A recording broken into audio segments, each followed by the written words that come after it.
Welcome to the Biscuits and Blurays podcast, where we watch Blu-rays and the biscuit is the spark that will light the fire that will bring the first order down. We didn't start the fire. Okay, anyway. We're your host, James and Jade. Hello. Hi.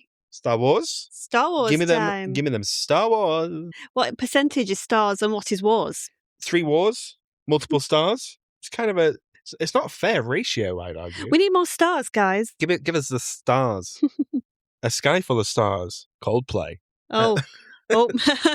This is going to be a tricky episode to navigate. Why is that, Mr. James? Because I love this movie so much. And do you love it so much that you have a tattoo about your person? I do. It's on my forearm. Oh, describe said tattoo, please. It is Ray holding a few porgs in her arms. Oh, my boys. My boys. They're so cute. My boys. Yeah, this is a divisive movie. Sad times for the Star Wars. I think people loved The Force Awakens. Loved might be a strong word, but people were excited after the Force Awakens to see where it would go. Yes. And I don't think people were expecting this at all. Now, okay, I'm a firm believer in the fact that if I would get a sequel for something, I need something new. I need to be shown something new. It needs to take a franchise in a bold step forward.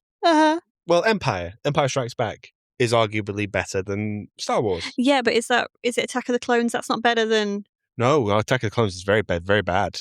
Exactly. So, and then it all got better with Revenge of the Sith, and it's all about to get better with Rise of Skywalker, isn't it, James? No, it's not. Hold what I just said, pin in that, thinking, our sequels should take risks. Now, The Last Jedi takes a lot of risks. Do you think the writers knew that they were planning this route for certain characters after the first one? Do you think they had any real idea what they were doing? There is a clear divide amongst the filmmakers of this trilogy because it's 2 different people. It was going to be 3. We'll talk about it next week. Whereas, like, George Lucas has done, or like wrote the original trilogy. He wrote the other ones. This is like 3 different writers. I think maybe Rise of Skywalker has 4. Oh dear. On its own. Yeah. So this is a Rian Johnson movie. The Knives Out guy. Yeah, okay. You like him? The Knives Out movies I can give or take. I think they're really long, convoluted versions of the Murder on the Orient Express sort of films. Murder on the Dance Floor. There's a burger at my nan's door. Better not kill the groove. Yeah, that's, to me, I just think they go on a little bit too long and they're just a little bit convoluted for me. Okay. Have you seen his earlier work? Like what? Looper. No. Ooh, Looper's good. Okay. Looper's a very good movie. He works a lot with Joseph Gordon-Levitt. So much so, actually, that he cameos in this. Okay. Mr. Gordon-Levitt's been in loads of movies recently. No, he hasn't. Is he coming back? Where have you gone, Joseph Gordon-Levitt? Come back. I like Rian Johnson. I think he's quite a good filmmaker. I think he's a very good writer. He directed a few episodes of Breaking Bad. Okay. I've only seen part of season 1. Now, he did... I can tell you what episodes he's done. This is for people listening because you haven't seen Breaking Bad. No. He did the episode called The Fly. That's a filler episode where Bryan Cranston and Aaron Paul try to kill a fly. People do not like that episode. I bet you love it. It's one of my favourites, yeah. Oh, James just has to be different, guys. I'm just going to be different, just like Rian Johnson. Leave me alone, Science, guys. bitch. Yeah, but then he did the penultimate episode, which is like 9.9 on IMDb. Everyone loves that episode. Okay. So... Again, divisive work from the same source is what I'm saying. I love this movie so much. Did you love this initially when it first came out? No, and now you do have to... It does require a second viewing. Because at first I was like, oh, how do I feel about the changes it's made? The journey that we're on with these characters. And once I let go of that, I had a good time with it. And I've watched it... Every time I watch it, I enjoy it. Well, this is the second time I've watched it. The first time I saw it was back when it came out at the cinema. Okay. And I remember finding parts of it quite boring. Okay. Watching it again now, I've actually enjoyed it a hell of a lot more than I was anticipating. Because truth be told, when you said we were doing these was going to be reviewing these movies, I actually thought, oh, this one's going to be a fucking slog, isn't it? I know James loves it, but I remember it just dragging. But you know what? I got something out of this. So We put it on and it went by so fast, didn't it? It did seem to go by fast. Yeah. Also, guys, quick side note. Yep. When we went to Disneyland Paris on our honeymoon, we went on the Star Tours ride. Oh, I fucking love Star Tours. Best ride there. And there are so many different combinations you can get on that ride. They've got how many is there? There's loads, isn't there? Oh, there's like thousands, isn't it? Because it's like 3. You get 3 different ones. You get 2 or 3. 2 or 3 different ones. 2 or 3 different battle sequences that you can go through effectively. Yeah. And all the way through it, you were like, I really want the Battle of Crate. the Battle of Crate. And we didn't get it. Then we went on the ride loads, and we ran to that ride just before the fireworks. Was it on our honeymoon we did that? Yeah, we just ran there, and we thought, let's see if we can make it. We were the last people on. Yep. First one we got was Revenge of the Sith. Yeah. Then you got Princess Leia doing a little piece. Yeah. And then you got... I got the Battle of Crate. And you were absolutely buzzing. You know I've never seen anyone that excited. And I was the only... Because we were on there with a few other people as well, but like, I was the only one who was like, yes, Last Jedi. And I think the workers on that ride were like, should we give them Last Jedi? Because I know they'll hate it. Maybe they won't fucking come back. Yeah. And then there's me just like, woohoo, Battle of Crate. I've never seen someone that excited, guys. Oh, such a good battle. We'll talk about it. What's changed for you this time apart from it? What have you took from this rewatch? I just was more entertained than I was expecting to be. I think it's an entertaining movie. As well. I remember when when did this come out? 2017. Right, so was it around this time we were getting a lot of Marvel movies and stuff like that? Oh, God, yeah. We were deep into that. I think at that time, I was balls deep in a lot of the Marvel stuff. Okay. And a lot of those movies are very action-packed, aren't they? Yeah. Problem is when you're so used to seeing those kind of blockbusters, and I went into this, I felt like parts of it were really slow. Okay, yeah. And I was like, oh... That's Star Wars, though. Star Wars is a lot of talking sometimes. Yeah, very talky. I mean, especially the first, when you go back to the prequels, so much politics. Oh, exposition, left, right, and centre, yeah. This one doesn't really have that, I don't think. No. It's a slow burn. It is a slow burn. But you do start with that battle where Poe's fighting the Dreadnought by himself. And, okay, let me sum up why I like this movie so much. Poe Dameron. Yeah. Oscar Isaac, yes. No. I mean, maybe. Watching this now, I still get the feeling I get from when I watched Phantom Menace for the first time. That's so lovely, though. And what I mean by that is that, like, this isn't a perfect movie. I get it. However, what's good in this shines out. Okay. If I think back to Phantom Menace, I think, yeah, that's visually stunning. It isn't. We watched it recently. It's not that great. This is a beautiful movie to look at. Obviously, it's stunning. So we've obviously watched this tonight, and there is a lot of red in this film. Yeah. And our baby's been loving it. Yeah. I was like, what are you looking at? And she's staring at the screen, and it's because obviously babies they can see red. So I thought, well, she's loving this film. James is going to be well excited. I thought, I can't believe this is the first film she's watched properly. Yeah. As a 6-week-old, and she's just staring at this. She completely vibed with it, yeah. Yeah. The island that Luke's on and stuff like that, that's beautiful. The shots, there's a shot where Kylo Ren's just looking at loads of like his ships and stuff. That's nice. The Battle of Crate is just phenomenal to look at. We'll talk about it. I want to talk about it in its own segment. What's problematic in this for you, though? It used to be, now I have changed my opinion slightly, it used to be all the stuff on Canto Bight.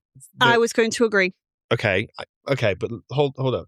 I've slightly changed my opinion. Hold my beer. I don't like Rose.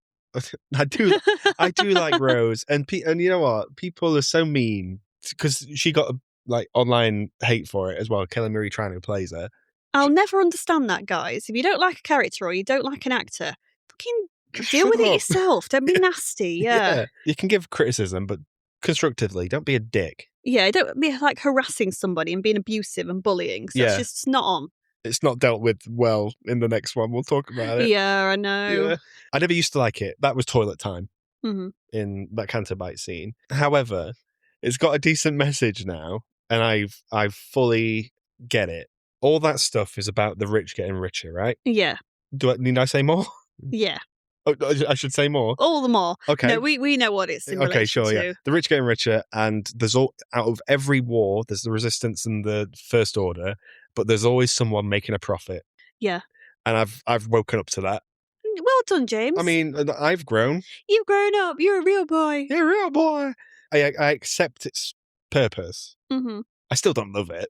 I don't. I feel like this is where the movie really slows down. Okay. All this shit with the code breaker and all that crap.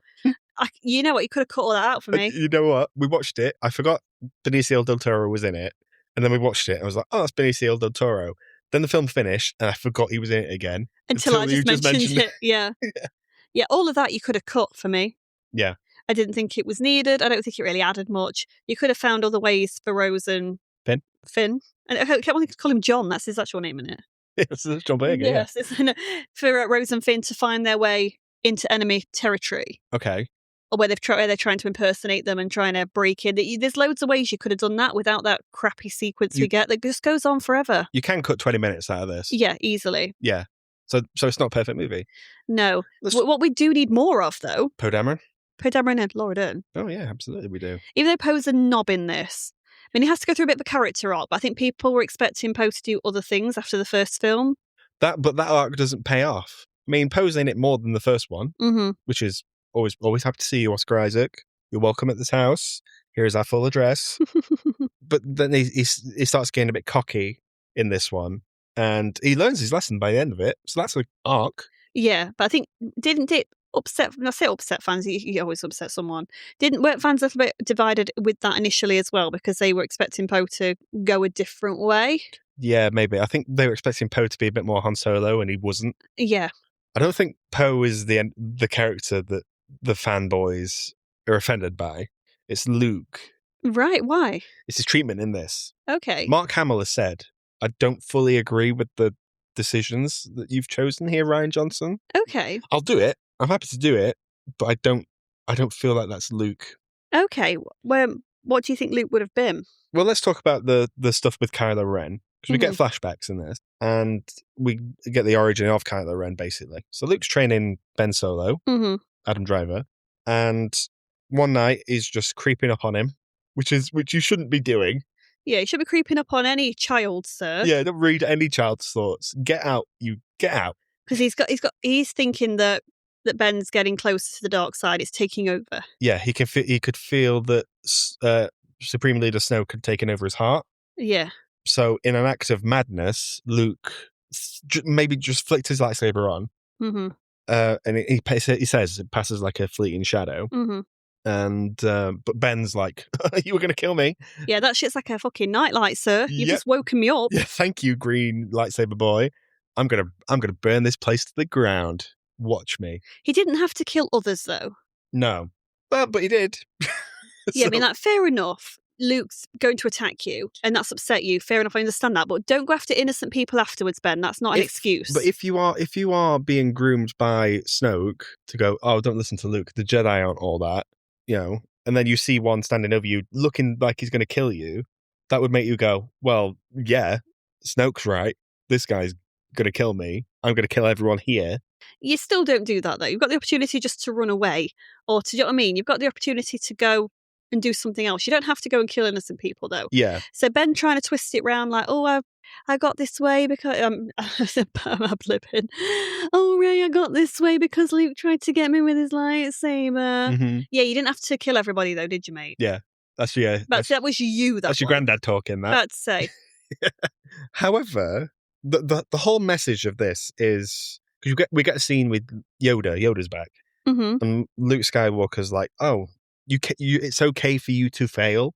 Failure is fine as long as you teach. It's the greatest learner." Yeah, failure's the best thing in life as far as learning goes because you learn from mistakes, or at least you should. Yeah, Luke Skywalker, he's this sort of like savior of everyone.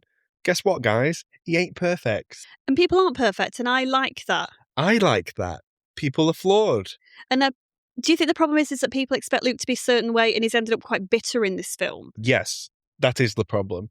People wanted Luke to save the day, and to an extent he does. But the first thing he does when he's given the lightsaber from Rey is he throws it over his shoulder, and people said Luke Skywalker wouldn't do that. But then again, when you look at this backstory a bit with Ben, that's his nephew. Maybe he would. And again, the Jedi Temple's gone. He's created that. He feels responsible. Maybe he would feel bitter about it and think, oh well, this is what caused all this trouble. Fuck that right off the cliff. The problem is we're trying to redeem these murderers. The murderers, aren't they? A lot of these characters. Yeah, well, lightsabers are dangerous. Lightsabers are so dangerous. These lightsaber Just crime. think, guys, if lightsabers are real, how many of you be in A&E with missing limbs? James being one of them. And you know what? If it was Star Wars, no one would die. Everyone would just come back. No, everyone comes back in Star Wars. The only person who hasn't come back is Qui-Gon. Yeah. Oh no, he does come back. Oh, spoilers for Kenobi. Luke knows what Darth Vader did, and therefore is capable of. You wouldn't want history to repeat itself. mm-hmm. So, is he wrong to do what he's going to do? Yeah. Okay, but you can see where he's coming from as a Jedi. Yeah, but you still shouldn't just go and try to kill your nephew, should you? But is he too deep into this training where he's forgotten? Maybe. He's like, oh, okay, all I see is Sith. I'm going to take this out now. Nip this in the bud. Oh shit, that's my nephew. Because I think that's just a problem with the Jedi in general. I find them quite arrogant. When we watch in the prequel films, it's like they seem to think they know everything about everybody. Yeah, they don't listen or see what's happening right underneath their nose, and they're supposed to be in tune with the Force. They're the fucking problem. Luke brings it up. Luke says it's the Jedi that, in their ineptability, that they let Sidious rise up and the Empire was born. Mm. You're right. And we've watched these recently. We've done podcasts on them and stuff. We agree. The Jedi are not good at their job. The problem. They are not the keepers of peace. They're idiots. And therefore, I agree with every choice that Luke makes in this movie. Yes, you can see why I'd be pissed off and bitter. Yeah. So it makes sense because people, they just get like that. They can't stay being people aren't perfect. Heroic, what do you call it, a hero all the time. But Luke's a bit of a whiny bitch in some of the original films. I think people forget about that as well. Yeah. So it's not too far a jump, is it, to go from whiny to being bitter? No, absolutely. And it's in his family. I mean, Anakin, let's not even... I mean, these are brooding characters. There's angst. Yeah. And I think this one, because it's a new generation as well of movies, he needed to pass the saber, if you will. Mm-hmm. He couldn't really be the big saviour in this. I think it still had to be Rey. Let's talk about Rey. Okay. What's she up to? She's the one who's gone to find Luke. Mm-hmm. And hopefully be trained by him. She has these weird sequences where the dark side is calling to her. Yep. And she's hoping it's got some sort of... It's going to give her kind of an origin of where her parents came from and who she is. She's looking for answers, essentially. Yeah, and we don't get any answers. Again, this is a thing that people are mad about in this movie. They wanted to know who Rey's parents were. Mm-hmm. Sometimes, guys, there aren't answers. I want to know, though.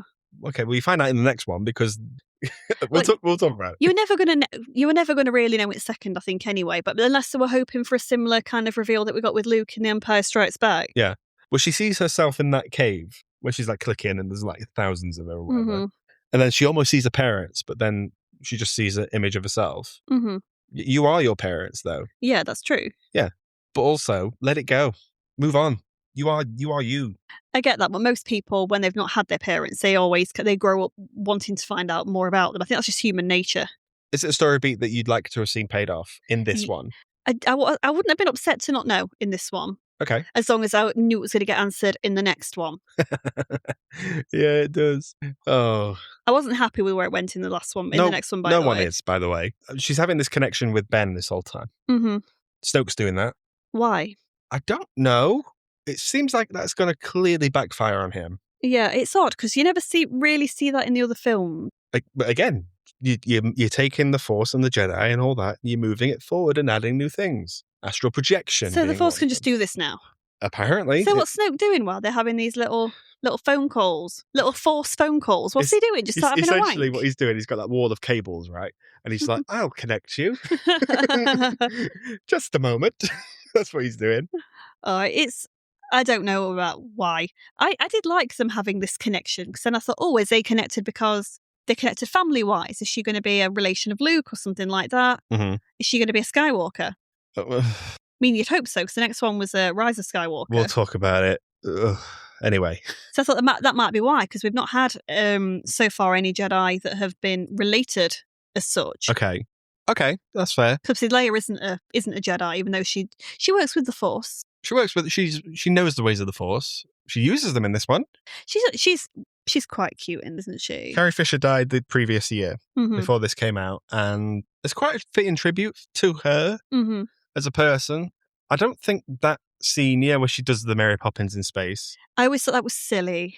I think it's silly. However, we haven't seen Princess Leia do anything. We've always been told that she's just as powerful as Luke. Yeah. She just didn't want the training. This is a good use of that power, is it not? But I've never seen her do anything even remotely like that in any other film. Yeah, but why not start now? Start as you mean to go on. Make Leia the big bad good guy. It just seemed to come out of nowhere. I get it. In retrospect, I don't love it, but watching it for the first time, I thought this is for Carrie, isn't it? Really? Yeah, I do remember people kind of like chuntering to themselves when that scene happened in the cinema. Is it cringy? I think it's a bit cringy. It's a bit cringe, yeah. Yeah. But no disrespect to Carrie, she was fabulous. Oh, I think she's quite good in this movie. She's good in everything. She's good in everything. We know that, but no, she's just like she had a good chemistry on set with Oscar Isaac. Yeah. With Laura Dern's, everyone likes Laura Dern. She's fabulous. I like Laura Dern in this movie. I think her look is particularly good as well. There's no one else that looks anything remotely like her. I would agree. I don't think she's making the best decisions for the Resistance. In what way? In the way that the entire Resistance is right here, just slowly being picked off. Being picked off, yeah. Right. And her thing is, okay, at one point, everyone's on one ship. Yeah. One bullet, that's all it takes. Well, they've got force fields, haven't they? But eventually they would run out. Yeah. So make better decisions then? Well, she does in the end because she buys them time effectively. Yeah, but at the cost of so many more. I think a lot of them make some choicy decisions in this. Yeah. It's a weird... Do you think we would have ended up where we ended up in the movie if Poe hadn't have been a bellend? Poe was being a bit of a bellend. Bit of a flyboy. They call him flyboy every 5 minutes. I mean, him being there and bringing in the other fighters, did that allow the Resistance did that allow the First Order to follow the Resistance? Oh, I see what you mean. You mean this bit at the start? Yeah. Oh, okay. So the bombing fleet. Yeah. It's implied that he pushes that. Yeah. And they said that's not the plan. The plan was to do this and go. And to escape, yeah. So I think Poe's setting off this chain reaction. Yeah. And I think that Laura Dern's trying to, what's the word? She's trying to put out all these fighters, isn't she? And it's do some damage control. But I think he's the one who set it up. But ultimately, the First Order, they weren't expected to be able to follow them. Yeah. And then, they're right on your tail. Sorry, guys. The Resistance are a bit shit as well. The real winners are the people on Canton Bite. That's what I'm talking about. They know what they're up to. Especially that one you liked. Yeah, the one that looked like a little goblin thing that could have been on Fantastic Beasts Somewhere to Find Them. It does go a bit Fantastic Beasts. That whole sequence feels very Fantastic Beasts. Even the way that it's shot, and I think the colours that they use in that scene, well, all of that sequence felt very Fantastic Beasts. Yeah.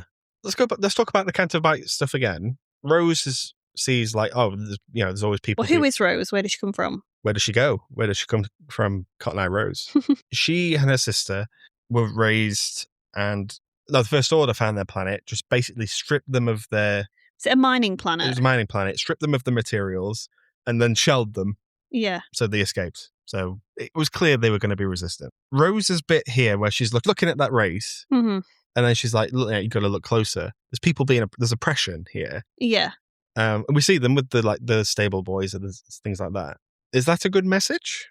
I think it's a message that behind kind of like the glittering facade, there's real suffering under that. Someone's got to suffer. Yeah. Yeah, absolutely. It's interesting to bring it into Star Wars. Would you really think? Because we've had slaves and stuff in Star Wars before. Phantom Menace, yeah. Yeah, but I think it gets forgotten about. Yeah, because basically all this Star Wars stuff is one family's drama. Yeah, because even with like the way that the droids are treated. Oh God, yeah. There's quite a lot of oppression in these films, but again, where everyone's too wrapped up in what the Skywalkers are doing. It's the fucking Skywalkers. There's a lot more interesting things happening in the background. I agree. There's probably better stories to tell. I would agree. But not via the Acolyte or things like that. Not you, Acolyte.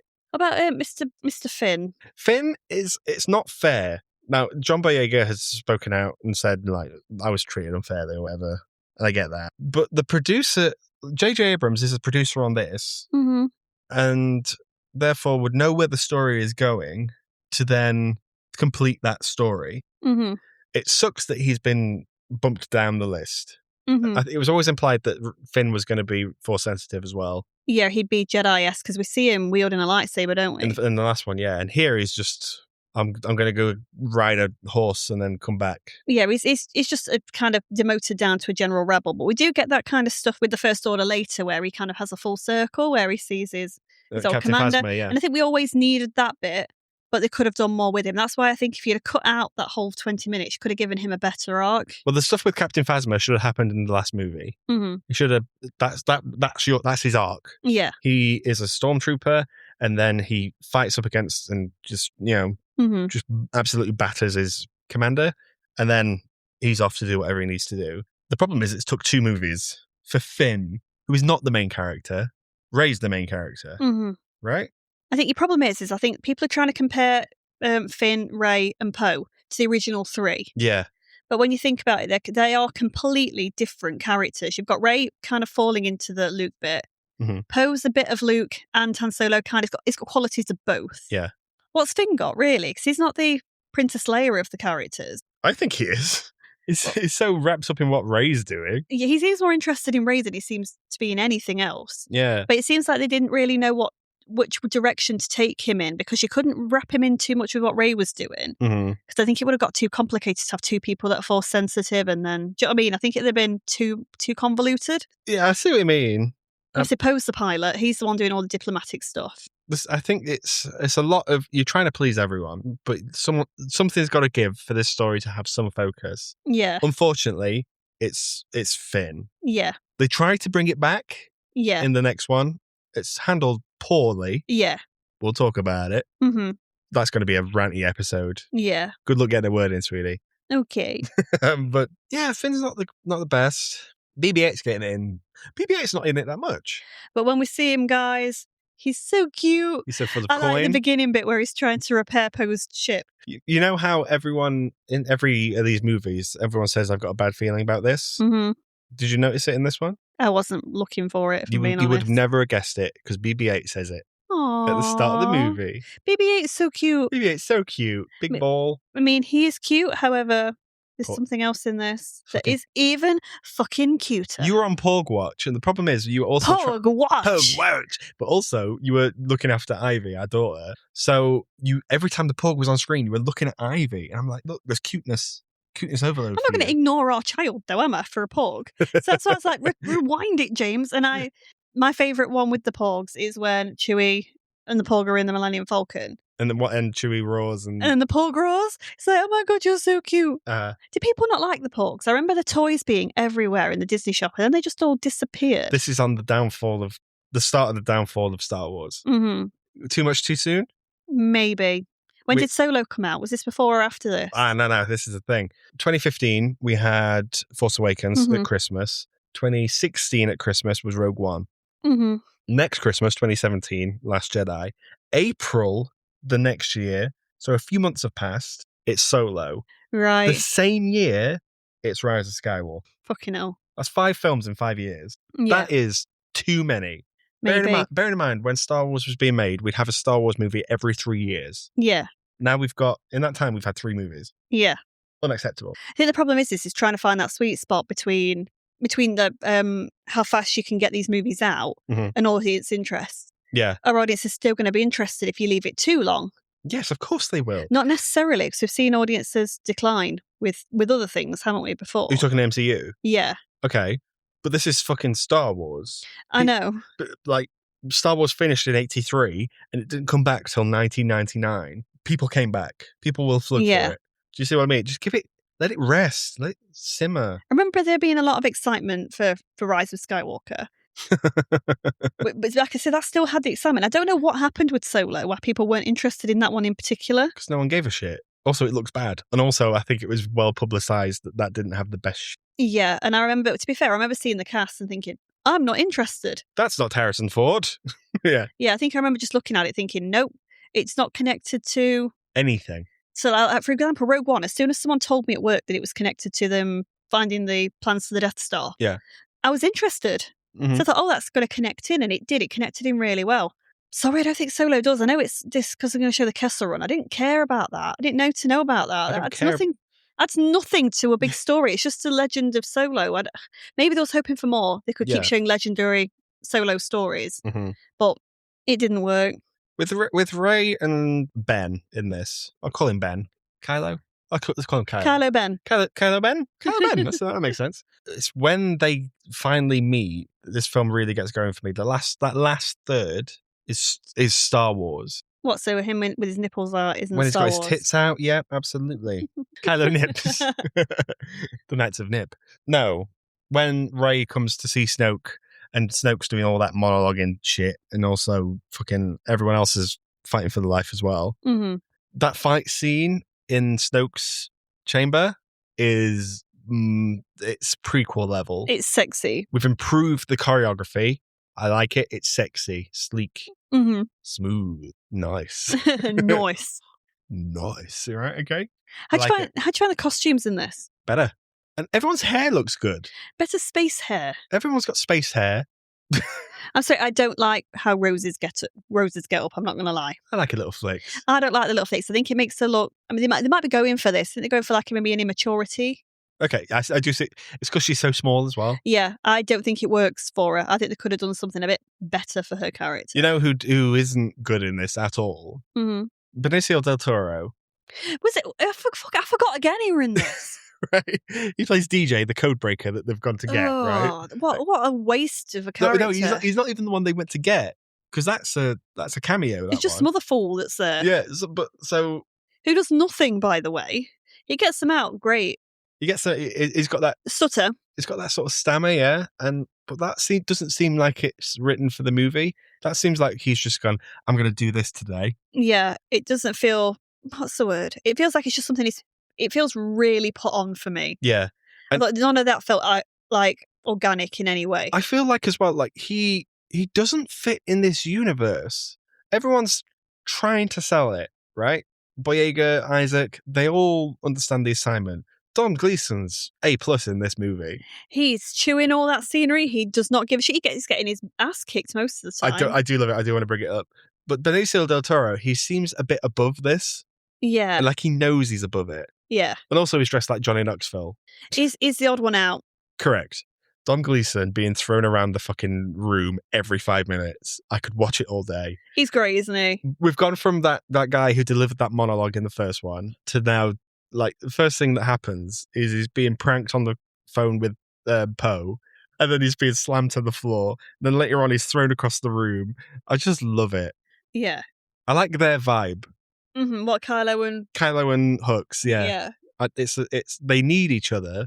They clearly can't stand each other. They can't stand each other, but they need to work together, yeah. Maybe they should have kissed. They should kiss in Snoke's Red Room. Oh my. So that fight scene in Snoke's Red Room I do like. Then it gets good. Laura Dern, she decides to sacrifice herself by flying the Resistance ship that's now empty straight through everyone at light speed. Oh, and it goes so quiet. Oh, but all of this is kicking off as Finn and Rose are just about to die. Kylo and Rey, they've split Luke's lightsaber in half, and this is it. This is dividing everyone. Yeah, it's like she's driving a ship through the fandom. I hate Last Jedi. I love Last Jedi. Yeah. However, what everyone agreed on in the screen that I was in, that's a silent moment. That you've earned that. Yeah. Pin drop moment. Oh God, yeah. Can we also just go back to the fact that Finn and Rose are obviously caught by the First Order and they're sentenced to be executed? Uh-huh. God, they don't fanny about doing it, do they? It's like, you know what, you've caught him. Get rid of him immediately. Yeah. Why'd you have to do those? You have to monologue. Oh, same as with Bond movies. It's like, you just caught the fucker. Dispatch him, please. Yeah, I completely agree with you. But then we'd have no movie. We'd have no movie. Bond would die. You get the Scream movies are all the same. It's like, stop talking. Stop talking, kill. Well, that's not weird. That's not a good message. Oh, yeah, don't say that. But no, you know what I mean? It's like the problem that these killers have is that they always have arrogance or they want to prolong things. It's like, well, all you're doing is just buying time for them to get up. None of them have seen. Yeah. To be fair, people in the Star Wars universe, people at Scream, they all need to watch Bond movies to know that they don't fucking give out any information yet. The people in Scream have watched the Stab movies and they're not, still none the wiser. No. So, we can't help them. The Battle of Crate. Oh, here we go. Again. No. Okay. It's not like you've mentioned it at all. Well, it's only top tier Star Wars. I don't mind me asking. Okay, so the Resistance is like they've put out the thing. Well, put out the what? They've put out the message that say if you are with the Resistance, come and help us. We've done that. Okay, we need to buy some time then. Big door is what I'm saying. The Battle of Crate, right? crate is it's a land of salt that covers this sort of red dust. Like red, like or rock soil or whatever. sand Yeah. or something, yeah. Already beautiful, top tier Star Wars. I like it. Yeah. Some cameos in this. Edgar Wright's in there. Mm-hmm. Gareth Edwards, the director of Jurassic World Rebirth, is in there. As he should be. Good for you, sir. He did Rogue One as well. That makes. We get Aid Edmondson. Aid Edmondson is in this movie a lot. He has quite a few lines. He has more than Finn, I'd say. he's the other half of Bottom. Yeah. Good to see him. But it's always nice to see him pop up here and there. Apparently, Rian Johnson is a big Bottom fan. I like that. Well, if only if we could have had Rick Mail. Yeah, that would be. Oh, we could have got both of them in this. Oh, that'd have been He could have played Hooks. Do you know? I think that would have been a great performance, actually. But the Battle of Crate, John Williams is A+ every movie, top tier, love him. The Battle of Crate is particularly exciting to me. I would listen to it all day. You went quiet as soon as it came on. I was like, right, that's James. It starts in for the evening. It's the themes it goes through. It's an exciting battle anyway because of the color scheme, and also, but just the music. It's all shot well, but the music in particular. It starts with the March of the Resistance. So it starts so slowly, but then it really ramps up when you can see the gliders going towards them, and then that's happening. So that's happened. And then we get like Kylo's themes in there. And then Rey comes back. And then Rey's theme's in there with the Falcon. And then the Falcon's flying through that planet. Yeah. Flying through the planet with the crystal thing. And it does the da da da da da da da da da da. That one. Does that one. And it's just so exciting. The Porgs, and Chewie's having a good time. Everyone's vibing in that scene. Right, guys. I wish this was being filmed because the pure joy emanating off of James right now is so cute. The Battle of Crate is top tier Star Wars. It sets this one alone from the rest. Because when James first moved into the house, I remember you just chucking out of a bag the compact disc for The Last Jedi. I got The Last Jedi CD, yeah. I was like, who's listening to this? Hey, you know what? You know who it is? Yeah, it was you. This is this guy. He's got 2 thumbs and got The Last Jedi soundtrack on CD. This dickhead. Whatever makes you happy. Have you got it on vinyl? Yeah. Oh, great. That's not an invitation for you to play it. I've got all the soundtracks on vinyl, apart from the original the prequel trilogy, and also Rise of Skywalker, because I don't like. So you've got 6 and 5. No. Oh, I haven't got Rogue One on Solo. I haven't. Right. John Williams is A-game. Love him. I'm glad that you got to enjoy that. And again, I was very worried because during this time, I was playing with our daughter and she was cooing, and I thought, oh, I don't want to be too loud because James is really into this film, and I don't want to think I'm not paying attention for the podcast. Yeah. And she started watching it anyway. She started watching it anyway because it's all red. Good for her. I was like, oh, well, she's happy watching that. Battle of the Crates happened, and then Luke's final bit. Do you like it? Yeah, I suppose he had to make a last stand. Astral projection is not something that was in the Force previously. No, because you could have saved a lot of fucking time. Yeah, but do you think a new addition to the Force, are you okay with that? You said earlier that you were like, that's not really a thing that they can do. Fair enough if you're astral projecting, but being able to do a full-on fight, holding something, how are you getting the ability to hold something? He's not holding anything. He's holding a lightsaber. He's actively fighting with Kylo. No, he never touch it. They never touch swords. Wait, did they touch swords? Because he does the Matrix thing, doesn't he, where it goes down? It's the Matrix thing, yeah. But then he sort of puts his. I don't remember. But he's holding his lightsaber, so it's like, how are you holding a lightsaber? You can astral project anything. He gives Leia the dice. The Han Solo's dice. They fade away when he goes. So it's weird. I like the scene of Leia and Luke reuniting. I thought that was needed in the last movie. That was sweet, yeah. Carrie Fisher did rewrites on that as well. Mm-hmm. Just fucking. I miss Carrie Fisher so fucking much. I do love how angry Adam Driver can get. Yeah. 0 to 100. So when he sees the Falcon for the first time, he's like, blow that piece of junk out of the sky. Going AWOL. And then when Luke rocks up, it's even worse. Yeah. Use all your ammo on this man. Yeah, literally all the guns on this dude. Oh, he's great. Yeah. And then he throws hooks across the room. Yeah. Goes to fight him. It's not an interesting fight scene. It's only interesting because of what's happening. Not. Well, so he didn't like the little cheeky Matrix swoon. Well, no, because Luke Skywalker, even though he's astral projecting, he's doing some weird stuff with his legs. He's doing some weird stuff with his fucking face. Okay, so he's clear astral projecting as Luke the last time that Kylo saw Luke. Mm-hmm. However, I don't like seeing Luke Skywalker with a not grey beard. Why? I like him as Return of the Jedi. You like, or I like him just old. I don't like Right. this in between phase we've got going on. Okay. You see what I mean? And also, he's got trousers on and a skirt. I know it's Nothing wrong with robes. that. I know it's robes, but it's long robes and also trousers. Everyone else has got this sort of. They've got other things going on. Do you think his costume could have been better? Yes, absolutely. But then he's astral projecting. He's not really there. So really, could have thought of any outfit to wear. To be fair, hot pants. Oh, if he could have astral projected himself in his short shorts. Yeah. And he's just like, look at these, Kylo. What do you think of these? Oh yeah, what do you think of these bad boys? And then he just gets really mad. Like, we should shut up, leave me alone. Oh. Kylo, to be fair, in this is a bit like an angsty teenager a few times. It was in the first one, but even this one, and I'm living for that. But essentially, he's killed Snoke, right? Mm-hmm. So he's taking the throne. Yeah. I would in the next one. What the next step would have gone? Okay, Kylo's in charge of the First Order. That's not what they do. No. We'll talk about it next week. But fuck me, I saw a review from an actual review. I can't remember what magazine it was, but it said Rian Johnson hasn't left any room for growth in this. Mm-hmm. Like he's written Star Wars into a corner. No, he hasn't. If anything, he's left a lot of things open.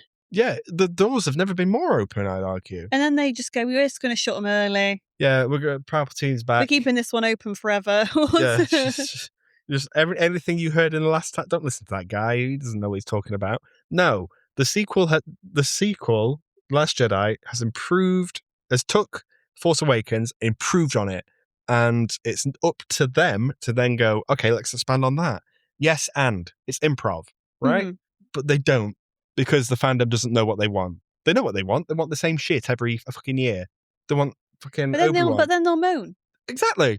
I think it's hard because it's a fandom you're never going to make happy. Star Wars fans don't know what they want until they get it. And even then, they're like, that's not my Star Wars. Yeah. Star Wars is for kids. Deal with it. Kids like this. I like this. This makes me feel like a kid again. Let me have it. I don't get it. Yeah, you can like something, but gatekeeping and just being weird about it, there's just no need. Just enjoy it and then life. It's an exciting movie. It's a beautiful movie. What comes next isn't. What comes next is grey and dull and horrible and boring and lifeless. You're saying all this, but I can't remember much about it. Yeah. So I will. And you know what? I wish I was in your position. I will reserve my judgment for when I watch it next week. Are you excited to watch it next week? Excited for it to be done, yeah. But because these movies are long. But you enjoyed that one. Did enjoy that one more, but again, these movies are fucking long. What did you give And you've that had one? me watching these films for what feels like ages. Yeah. And they're only 3 films a pop as well. I know, but these films are long, and then we film the podcasts. Mm-hmm. It adds to it. Yeah. My problem is I don't feel like I know enough about the fandom, and I feel like people get mad at me. Yeah, people are always going to get mad at you. And again, it's because of how toxic the fans have become. Yeah, sad. But yeah, please don't be mad at me, guys, for not understanding bits of it if I've got any of it wrong. What did you give this on Letterboxd? I haven't, but I'm going to give it 4. It's a 4-star movie for you, is it? Mm-hmm. Okay, great. For the reasons you said? Yeah. You can just enjoy it? Yeah, I can just enjoy it. Again, the stuff on the Casino Royale planet, I could have done without. Sure. I thought it was boring. Uh-huh. There's other bits and elements of it that I just thought, again, was just dragging a little bit for me. But I think it's 4-star easily. Okay, good. It's 4.5 for me. I think there's enough in it for me to enjoy. Yeah, 4.5 for me. I knew not quite 5 then. What's the 5-star? That Canto Bite stuff does really drag it down, and I would have liked to have seen Finn a little bit more, and not without Phasma. And I don't care about Benicio del Toro, who again we forgot was in this movie. We remembered you. Just now, every time I'm like, oh shit, he is in that. I was going to say, what is a top Star Wars film for you then? Is it kind of The Empire Strikes Back? I don't think there are any perfect Star Wars movies. Revenge of the Sith? I don't think there are any perfect Star Wars movies. Revenge of the Sith is bogged down by all that shit Obi-Wan doing his side quests. But can it be redeemed by the last stuff? Yeah, but so can this.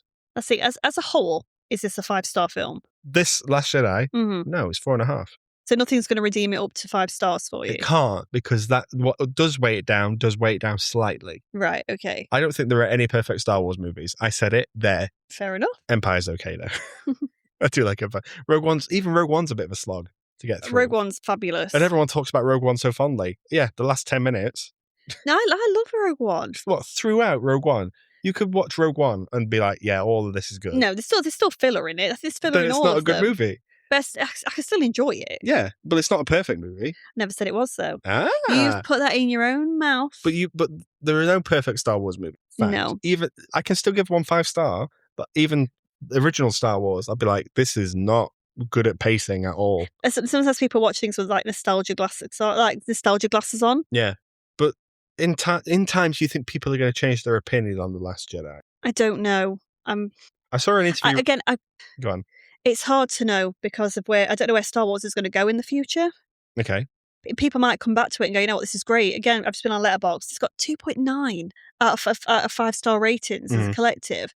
And again, it's completely divided. People either really love it, giving it 5 stars, or they're 1 star, half star, fucking hate it. It's a Marmite movie. It's a Marmite movie, yeah. Yeah. I saw an interview with Straw Hat Goofy, guy on the internet who interviews everyone. Fucking good guy. But he interviewed Nia DaCosta, and she said, I like The Last Jedi. And then they were like, yeah, like, people do. It's okay to like different things, guys. Yeah. But however, don't let your toxicity ruin this for everyone else. Yeah, whether you like it or you don't be toxic, guys. Yeah. Quick thing. Poe does the Tokyo Drift with the X-Wing. And when he did it, you were jumping out your seat. That's Star Wars for me. That's it. He does that thing with the joystick, and you know. Are you going back into your Star Wars mood? The problem is I am, but also the problem is the next one we're going to watch is going to be the fucking Rise of Skywalker. It's going to kill it for you. It's going to stop that in its tracks. So we'll see. Hey, who knows? I might have changed. You could be a changed man. I have changed. That film hasn't. Have you been changed for good? No. No nominations. No nominations for you. Wicked. Good. Do you think it's better than Space Jam? Yes. Yeah. It's watchable. Completely watchable. Yeah. I love this movie so much. You even did a T-shirt, didn't you? I like to tell everybody off the fact. Yeah, I did. I did a T-shirt. It said, I like The Last Jedi, and I wore that with pride. Do you still wear it? I know where it is. It's in the building. Excellent. I got bullied at work for wearing that sometimes. I understand. I would wear it on purpose. The next week, it's that fucking shit. So let's strap in. That's going to be fun, isn't it? Yay! Yay! But if you do like that one, we're going to have words. Words are all I have. Is that Ronan Keating? Yeah. I knew it was. I thought something doesn't sound right. But Last Jedi, better than Space Jam? Is it a good movie? Do you like it? Let us know. Because next week's going to be fun. Rise Skywalker, see you next week. Bye. Bye-bye.